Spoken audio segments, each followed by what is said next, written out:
Hello friends, എല്ലാവർക്കും നമസ്കാരം. Info media വ്ളോഗിൻ്റെ പുതിയൊരു വീഡിയോയിലേക്ക് എല്ലാവർക്കും സ്വാഗതം. എല്ലാവരും വീഡിയോ പൂർണ്ണമായും തന്നെ കാണുക. വീഡിയോ ലൈക്ക് ചെയ്തുകൊണ്ട് കാണുക. ഫേസ്ബുക്ക് വഴി വീഡിയോ കാണുന്ന ആളുകൾ തീർച്ചയായിട്ടും ഫേസ്ബുക്ക് പേജ് കൂടി ഒന്ന് ഫോളോ ചെയ്ത് വെക്കുക. നമുക്ക് നോക്കാം, നമ്മുടെ സംസ്ഥാനത്ത് ഇപ്പോൾ അറിയാം പലതരത്തിലുള്ള ക്ഷേമ ആനുകൂല്യങ്ങളൊക്കെ ലഭിക്കുന്നുണ്ട്. അപ്പോൾ 2025 അവസാനിക്കാൻ പോവുകയാണ്. അപ്പോൾ 2026 തുടങ്ങുമ്പോൾ ഈ ഒരു വർഷം തന്നെ നിങ്ങൾ ചെയ്തിരിക്കേണ്ട ചില കാര്യങ്ങളുണ്ട്. അതുപോലെ തന്നെ അടുത്ത വർഷം മുതൽ നിങ്ങളെ ബാധിക്കുന്ന ചില കാര്യങ്ങളും തീർച്ചയായിട്ടും നിങ്ങൾ മനസ്സിലാക്കേണ്ടതുണ്ട്.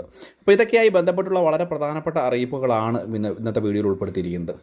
പ്രധാനപ്പെട്ട ഒന്നാമത്തെ കാര്യമെന്ന് പറയുന്നത് തന്നെ ക്ഷേമ പെൻഷൻ്റെ വിതരണമാണ്. ക്ഷേമ പെൻഷൻ നമുക്കറിയാം ഇപ്പോൾ 2000 രൂപയാക്കി സംസ്ഥാന സർക്കാർ ഉയർത്തിയിരിക്കുന്നു. തുക ഇനിയും വർദ്ധിപ്പിക്കുമെന്ന് 2500 രൂപയിലേക്ക് വർദ്ധിപ്പിക്കുമെന്നൊക്കെയുള്ള റിപ്പോർട്ടുകളും വരുന്നുണ്ട്. കുറഞ്ഞ പക്ഷം ഒരു 200 രൂപ കൂടിയൊക്കെ വീണ്ടും ഈ ഒരു ഇലക്ഷനോടൊക്കെ മുമ്പാകെ തന്നെ വർദ്ധിപ്പിക്കാനുള്ള ഒരു സാഹചര്യം കൂടി നിലനിൽക്കുകയാണ്. അതിൻ്റെ ഒരു പശ്ചാത്തലത്തിൽ ഈ ക്ഷേമ പെൻഷൻ വാങ്ങുന്ന ആളുകൾ തീർച്ചയായിട്ടും അവർ ഇതിന് അർഹതയുണ്ടോ എന്നുള്ളൊരു കാര്യം തീർച്ചയായിട്ടും ഈ ഒരു വർഷം പരിശോധിച്ച് ഇതിൽ നിന്ന് അർഹതയില്ലാത്ത ആളുകളാണെങ്കിൽ തീർച്ചയായിട്ടും നിങ്ങൾ സ്വയമേ ഇതിൽ നിന്ന് പുറത്തു പോകുവാൻ പ്രത്യേകം ശ്രദ്ധിക്കേണ്ടതാണ്. നമുക്ക് ഇത് നടപടികളൊക്കെ ചെയ്തില്ല എന്നുണ്ടെങ്കിൽ ഭാവിയിൽ വലിയ നടപടിക്രമങ്ങൾ ഇതുമായി ബന്ധപ്പെട്ട് നിങ്ങളുടെ വീടാന്തരം കയറിയുള്ള പരിശോധനയും നിങ്ങൾക്ക് അർഹതയില്ലാത്ത തുകയാണ് എന്നുണ്ടെങ്കിൽ നിങ്ങൾക്ക് ഇത്രയും നാളും കൈപ്പറ്റിയിരിക്കുന്ന തുകയും അതിൻ്റെ പലിശ അടക്കം സംസ്ഥാന സർക്കാർ ഒരുപക്ഷെ തിരിച്ചു പിടിക്കുവാനുള്ള നടപടികളുമൊക്കെ ആയിട്ട് മുന്നോട്ട് പോകുവാനൊക്കെയുള്ള സാധ്യതകളുണ്ട്. അതുകൊണ്ട് അർഹതയുള്ള ആളുകൾ മാത്രം പ്രത്യേകം വാങ്ങിക്കുക. മുൻപ് തന്നെ ഇതുമായി ബന്ധപ്പെട്ട് പലതരത്തിലുള്ള അറിയിപ്പുകൾ സംസ്ഥാന ഗവൺമെൻറ്റിൻ്റെ ഭാഗത്തു നിന്ന് വന്നിരുന്നു.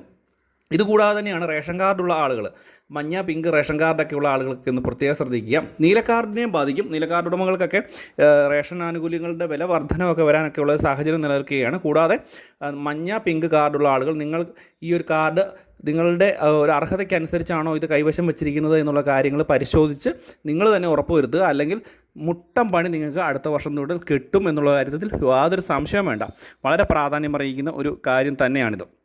ഇതുകൂടാതെ തന്നെ നമ്മൾ മനസ്സിലാക്കേണ്ട ഒന്നാണ്, നമുക്ക് പാൻ കാർഡ് ബന്ധിപ്പിക്കലുമായി ബന്ധപ്പെട്ടുള്ള അവസാന തീയതിയാണ് ഡിസംബർ മാസം.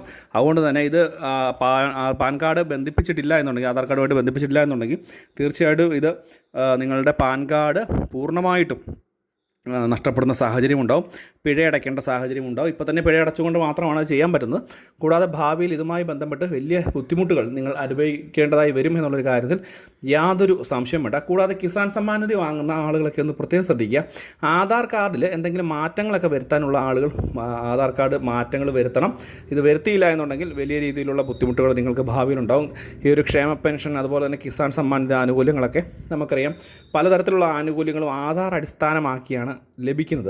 ഈ ആനുകൂല്യങ്ങളൊക്കെ നിങ്ങൾക്ക് തടസ്സപ്പെടുവാനുള്ള ഒരു സാഹചര്യമുണ്ട്. അതുകൊണ്ട് ഈ ഒരു വർഷം തന്നെ ചെയ്യാനുള്ളവർ ചെയ്യുക, അല്ലെങ്കിൽ അടുത്ത വർഷം തുടക്കത്തിൽ തന്നെ ചെയ്ത് അവസാനിപ്പിക്കാൻ പ്രത്യേകം ശ്രദ്ധിക്കേണ്ടതാണ്. വളരെ പ്രധാനപ്പെട്ട കാര്യങ്ങളാണ് ഈ ഒരു 3-4 എണ്ണം.